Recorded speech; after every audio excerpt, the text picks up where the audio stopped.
Hi, this is Michael, and this is my review of the KONA French press. It's a 34 fluid ounce French press. Here's what's in the box. First of all, I do want to say that the French press was packaged pretty safely. It had bubble wrap all around it, so it should be protected pretty well during transportation. They also include a 1 tablespoon measure. This is what you're going to want to use if you want to measure the coffee into the French press. You get a nice little concise user guide here, and it explains the proper procedure to make coffee in your new French press. So this is a plastic exterior. It's kind of an interesting design, kind of cool looking, and it has a nice handle on it. It's very sturdy, feels very sturdy to me. And the top is also plastic. I'm happy to say that this is BPA-free plastics.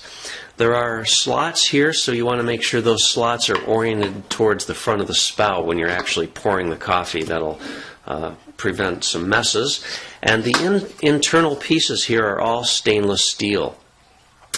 Now the screen is, it's a pretty nice quality screen. It has a very smooth edge around it, and the edge of the screen actually seems to be folded over on itself. So it does seem to be a good durable screen that won't unravel very easily. However, unlike some of my other French press screens, the inside hole does not have any sort of protection around it, so this could actually start to unravel if you're not careful when you take your screen apart for cleaning.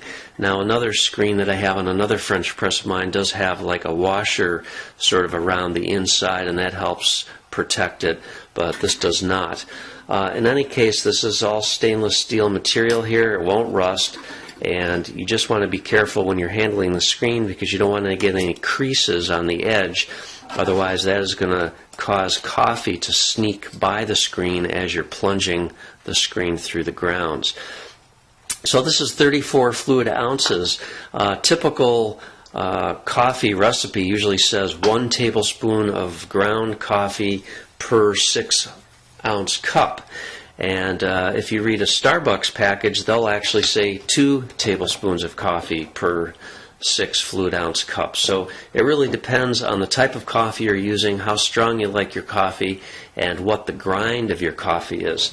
You don't want to use a very, very fine grind, because that will cause the plunger action to be very, very slow, because if it's so fine that it clogs up the screen, then the water can't really get through there when you're plunging it. And if you use too coarse of a grind, you're just not going to get a strong enough brew. So somewhere between 1 and 2 tablespoons, and that's just something you have to do by trial and error, I guess. I use a medium coarse grind when I make my French press coffee, and I use 2 tablespoons per 6-ounce cup. So you pour your coffee in here first for 6-ounce cup. This is a 34-ounce container, so basically you want to figure it's about 30 ounces, so you can make 5 6-ounce cups if you make the full thing. So put your coffee in there first, and then you pour in your just off boiling water. I usually fill it right up to about this level here, and then you just gently place the top on, and you let it steep for about 4 minutes, and then you very slowly plunge this down, push all the grounds down to the very bottom, and you don't want to push fast, otherwise coffee could possibly squirt out here. And then once you've got it pressed, you are ready to begin pouring your coffee. For cleanup, I always hand wash, and you don't want to ever put this in a microwave or use this on the stovetop.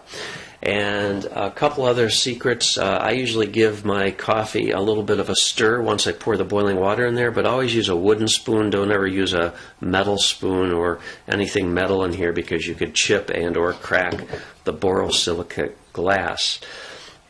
Hand wash, and I don't know what else I can tell you. It works great. It's a very nice quality French press, stainless steel components. I do like that it doesn't wobble. Sometimes on a cheap French press, the shaft will sort of wobble as you push it down, but this has a pretty sturdy little shaft here that it's going through the housing, which is long enough, prevents that from creating an angle. So the secret is, I guess the main thing is to remember is just to put it in straight right at the very top. Don't have this halfway down when you try to put it in, but have it as compressed as you can, and just make sure it's nice and straight when you put it in the very first time. If you have any questions, leave me a comment. I'll answer it if I can. Otherwise, thanks for watching. Have a great day.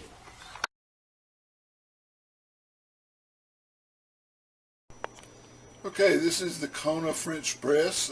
I know most people will use it to make good coffee with, but I'm not a coffee drinker, so we're going to make some tea with it. So the first thing we do, I've got some nice black Assam tea here. We're going to put about a heaping spoonful of that in. Now we're going to pour some very hot water, almost boiling over it.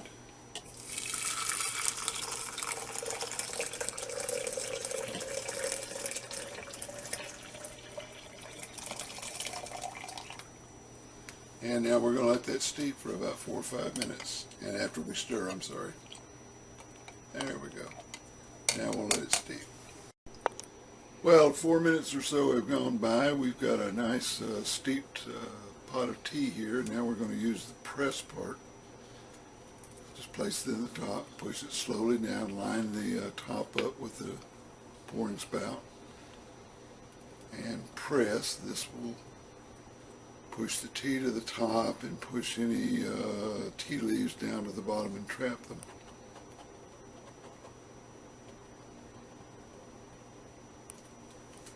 And now we're ready to pour a cup of tea.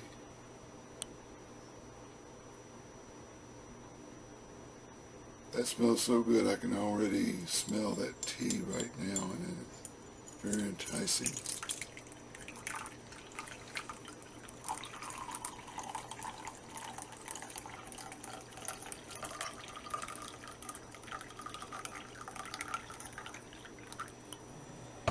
There you have it, hot tea in just a few minutes. Full disclosure, I was provided one of these for tea making and review, and I love it already. Appreciate your watching.